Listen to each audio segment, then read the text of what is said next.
अखाड़ा बना हुआ। एक और कुंभ में बीजेपी की ओर से पीएम पद के लिए मोदी के नाम पर खींचतान चल रही है, तो दूसरी ओर आम चुनाव को देखते हुए कांग्रेस और समाजवादी पार्टी भी आमने सामने आ रहे हैं। राहुल गांधी ने अखिलेश सरकार को सवालों के घेरे में खड़ा किया तो मुलायम ने कह दिया कि इस बार तो केंद्र सरकार जाएगी ही।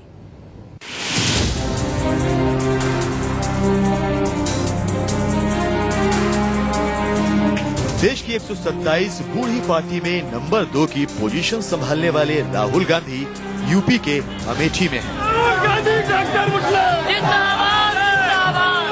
राहुल गांधी यूपी में अपनी खोई जमीन तलाशना चाहते हैं। ये बात और है कि यूपी में जब विधानसभा चुनाव हुए थे तो जनता ने उनकी एक नहीं सुनी और उन्हें हार का मुंह देखना पड़ा।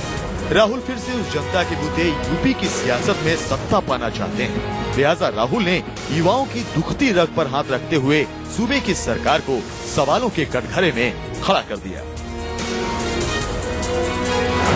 यूपी में युवाओं को रोजगार नहीं मिल रहा है, यूपी में विकास भी नहीं हो रहा है, यूपी में अपनी सरकार नहीं है। ये दुख की बात है, लेकिन एक दिन यहाँ अपनी सरकार जरूर बनेगी। यूपी में कांग्रेस की सरकार आएगी तभी बदलाव आएगा।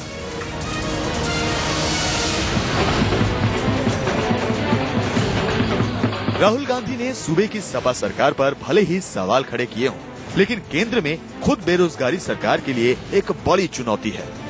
आप कहते हो कि मुलायम सिंह लोगों को रोजगार नहीं दे पा रहे, तो कांग्रेस के राज्यों में कहाँ रोजगार हो रहा है? चाहे महाराष्ट्र हो चाहे आंध्र प्रदेश हो, वहाँ भी वही स्थिति इतनी अच्छी नहीं है जितनी प्रोजेक्शन किए जाते या ये लोग बताते हैं। राहुल ने सूबे की अखिलेश सरकार को घेरा। इससे पहले मुलायम केंद्र सरकार को घेर चुके हैं। मुलायम के मुताबिक केंद्र सरकार बजट पेश करने के बाद साल के आखिर तक चुनाव करा सकती है। जनता के चुनाव का कोई भरोसा नहीं कब होगा, जनता के चुनाव का कोई भरोसा नहीं कब होगा। लेकिन ये निर्णय लेना है और निर्णय जो सरकार लेती है। मुलायम का आरोप है कि सरकार ने उनके खिलाफ सीबीआई का इस्तेमाल किया। मुलायम के मुताबिक जब यूपीए 2 की सरकार बनी थी तब 100 दिन के अंदर महंगाई पर काबू पाने की बात कही गई थी, लेकिन ऐसा हुआ नहीं। महंगाई, बेरोजगारी, किसानों की बदतर स्थिति और देश की खस्ता हाल आर्थिक व्यवस्था के लिए मौजूदा सरकार जिम्मेदार है। मुलायम के ताल ठोकने के बाद अब राहुल ने भी मुलायम के बेटे की सरकार को घेरना शुरू कर दिया है। कांग्रेस 2014 में राहुल के नेतृत्व में चुनाव लड़ेगी और राहुल को मालूम है कि यूपी में कांग्रेस ने अपना प्रदर्शन दोहराया नहीं तो दिल्ली बहुत दूर होगी।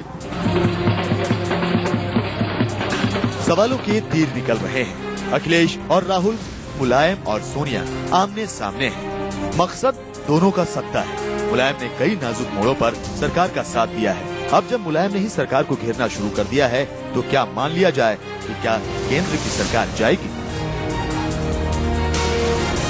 अमेठी से मिथिलेश कुमार सिंह, यानी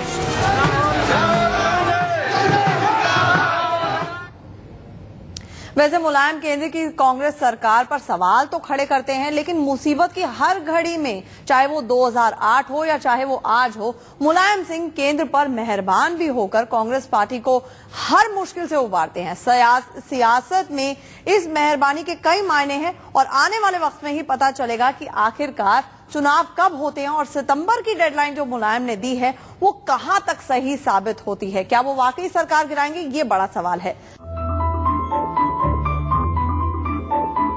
मुलायम सिंह कहते हैं कि केंद्र की सरकार तो जाएगी। मुलायम सिंह कहते हैं कि ये सरकार एक विफल सरकार है। मुलायम ये भी कहते हैं कि केंद्र की सरकार में सिर्फ और सिर्फ गांधी परिवार की चलती है। मुलायम केंद्र सरकार पर सवाल भले ही खड़े कर रहे हों, लेकिन ये भी सच है कि सरकार पर जब जब मुसीबत आई, मुलायम ने केंद्र सरकार को सहारा दिया। साल 2008 में न्यूक्लियर डील पर जब कांग्रेस सरकार मुसीबत में घिरी तो मुलायम ने सहारा दिया। राष्ट्रपति चुनाव के दौरान पहले मुलायम ममता बनर्जी के साथ दिखे, बाद में उन्होंने सरकार का साथ दिया। एफडीआई के मुद्दे पर जब सदन में वोटिंग हुई तो मुलायम सदन से वॉकआउट कर गए, जिसका फायदा सरकार को ही मिला। लोकसभा चुनाव में मुलायम ने साफ कर दिया कि वो गांधी परिवार के सदस्यों के खिलाफ उम्मीदवार नहीं उतारेंगे। मुलायम केंद्र सरकार पर मेहरबानी करते हैं, इसकी वजह भी है। मुलायम और उनके परिवार पर आय से अधिक संपत्ति के मामले चल रहे हैं। अगर केंद्र सरकार का रुख टेढ़ा हुआ तो मुलायम के लिए मुसीबत खड़ी हो सकती है। इतना ही नहीं, उत्तर प्रदेश में अखिलेश बेहतर ढंग से सरकार चलाएं, इसके लिए जरूरी है कि केंद्र से अखिलेश को आर्थिक पैकेज के साथ हर संभव मदद मिले। मतलब साफ, आरोप प्रत्यारोप का खेल चलता है, लेकिन चुनाव पास आते ही कांग्रेस और समाजवादी पार्टी एक दूसरे को घेरना शुरू कर देती है और अंदरूनी कलह से गुजर रही बीजेपी इसका फायदा तक नहीं उठा पाती।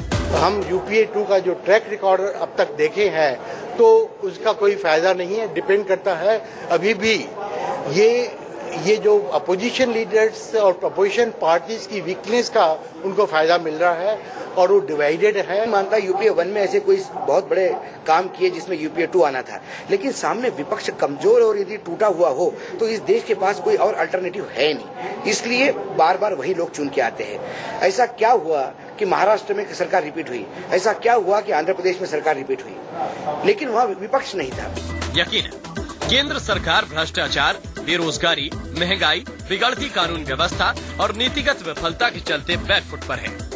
हालांकि इस बार केंद्र में विपक्ष नए और कड़े तेवर के साथ सरकार को घेर रहा है। मुलायम को इस बात का एहसास है।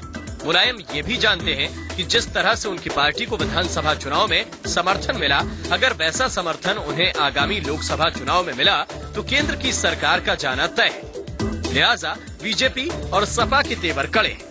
इसीलिए मुलायम कह रहे हैं कि केंद्र की सरकार तो इस बार जाएगी। Bureau report, India news.